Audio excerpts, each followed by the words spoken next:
अगली खबर छत्तीसगढ़ के दुर्ग के पाटन से आ रही। बता दें आपको, धान खरीदी का लिमिट बढ़ाए जाने को लेकर जिला कांग्रेस कमेटी दुर्ग ग्रामीण के द्वारा 17 दिसंबर को धान खरीदी केंद्रों में तालाबंदी किए जाने के निर्णय को स्थगित कर दिया गया है। लिमिट बढ़ाए जाने के बाद सेवा सहकारी समितियां में धान की आवक बढ़ी हुई है। साथ ही साथ अब इन समितियों में परिवहन की समस्या भी देखने को मिल रही है। नमस्कार, हम अभी खड़े हैं दुर्ग जिला के सेवा सहकारी समिति पुंडा में। यहाँ पर धान खरीदी चालू हो रहा है। आज से लिमिट बढ़ गई, इस कारण यहाँ पर भीड़ किसानों की बढ़ी हुई है। बता दें कि जिला कांग्रेस कमेटी ग्रामीण के अध्यक्ष दुर्ग के राकेश ठाकुर ने कलेक्टर को, जिला प्रशासन को अल्टीमेटम दिया था कि 17 दिसंबर तक खरीदी की लिमिट नहीं बढ़ाई जाएगी और ट्रांसपोर्टिंग व्यवस्था नहीं की जाएगी तो समितियों में तालाबंदी कर दी जाएगी। इन 16 तारीख को रात्रि के लिमिट बढ़ाई गई और साथ ही यहाँ ट्रांसपोर्टिंग की भी बात कही गई है। आइए राकेश से ही जानते हैं कि उनकी क्या रणनीति थी और अचानक से क्यों बंद करना पड़ा। जिला कांग्रेस कमेटी ने एक अल्टीमेटम दिया था शासन प्रशासन को, क्या अल्टीमेटम था और अचानक से क्यों तालाबंदी रोकना पड़ा?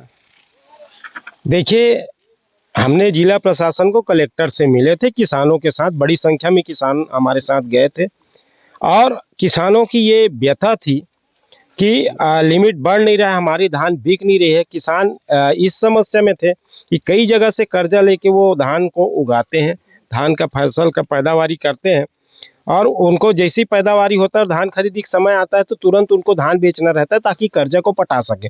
किसानों की परेशानी के कारण ही को समझते हुए हमने कलेक्टर के पास गए, लिमिट बढ़ाने के लिए अल्टीमेटम दिए कि लिमिट इतने दिन में बढ़ाइए आप और साथ में ट्रांसपोर्टिंग कराइए।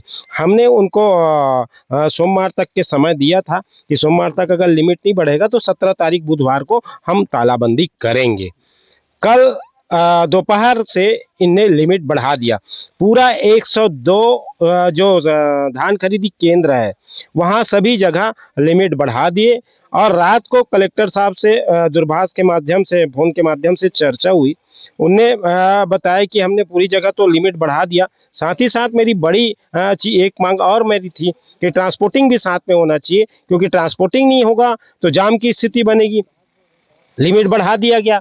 लिमिट बढ़ाने से किसान भी ज़्यादा आएंगे, धान भी ज़्यादा बिकेगा और जाम की स्थिति बनेगी। तो उनका कहना ये है कि हमने मार्कफेड में भी बात कर लिया, ऊपर राज्य सरकार से भी बात कर लिया, 2 से 3 दिन में ट्रांसपोर्टिंग का भी काम सुचारू रूप से हो जाएगा और जाम की स्थिति नहीं बनेगी। अब ऐसे रहेगा कि किसान जो है बड़ा सरलता पूर्वक अब धान बेच पाएंगे, ये कलेक्टर साहब का कहना है। तो आज हमारी जो तालाबंदी थी सुबह 10 बजे पूरे 102 धान खरीदी केंद्रों में, वो हमने इसलिए स्थगित किए क्योंकि कल हमको लिखित में आश्वासन मिला कि हमने सभी जगह जो लिमिट था वो बढ़ा दिए। हमने कई सोसाइटियों में फोन करके पूछे भी तो सभी जगह से पता चला कि हाँ भैया लिमिट बढ़ गया, तो इसलिए हमने तालाबंदी आज वापस ली है। लिमिट बढ़ गया है, किसानों का धान बहुतायत मात्रा माना शुरू हो गया है। ट्रांसपोर्टिंग के बारे में भी बता, अगर ट्रांसपोर्टिंग के शुरू नहीं होती तो आप लोगों की क्या रणनीति रहेगी? मैंने यही चीज कलेक्टर साहब से कल चर्चा किया कि अगर ट्रांसपोर्टिंग 1-2 दिन में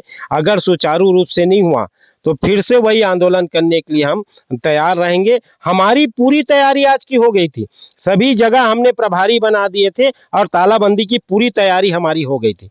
अगर 2-3 दिन में ये ट्रांसपोर्टिंग के सुधार नहीं आए, लिमिट तो आपने बढ़ा दिया, लिमिट बढ़ने धान भी आएगी, आवक ज्यादा होगी, तो अगर आप 2-3 दिन में अगर ट्रांसपोर्टिंग का सुधार नहीं किए तो फिर से वही तालाबंदी का काम फिर किसानों के साथ हम मिलकर करेंगे।